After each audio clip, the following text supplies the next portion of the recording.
सकता है। Is UN relevant today? क्योंकि यूएन का फॉर्मेशन हुआ था अनदर वॉर ना हो, क्योंकि वर्ल्ड वॉर सेकंड के बाद हुआ था यूएन का फॉर्मेशन। तो जैसे अभी हम लोग देख रहे हैं कि यूक्रेन और रसिया वॉर हो रहा है, फिर मिडिल ईस्ट में भी वैसे वॉर जैसे सिचुएशन डेवलप हो रहा है, तो क्या यूएन अभी भी रेलेवेंट है? क्या ओपिनियन है आप लोग का? Yes, I think that UN is relevant in today's times because UN provide a recognition on international level. It balance our country diplomacy and UN में क्या है, पार्टिसिपेशन मिलता है, रिकॉग्निशन मिलता है और कोई भी कंट्री एक दूसरे को डोमिनेट नहीं कर सकता है। प्रैक्टिकल बात करो ना, प्रैक्टिकली में क्या हो रहा है, ये थ्योरेटिकल बातें हैं, ये जो चीज़ें हैं ना वो बस बुक की किसी का इम्पैक्ट नहीं पड़ता है। अगर देखोगे तो यूएस का कितना इम्पैक्ट है यूएन पे, वो सब चीज़ें प्रैक्टिकली बोलो।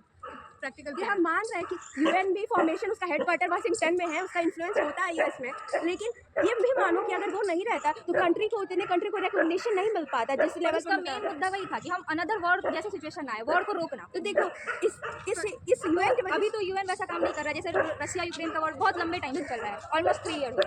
आज ही साउथ अफ्रीका में उसका आज यूएन रशिया और यूक्रेन का समझौता का आज ट्रीटी है अमेरिका के अंडर में ही आज होने वाला है। तो क्या अमेरिका के साथ तो क्या उसमें यूएन का कुछ रोल है? यूएन का कुछ रोल?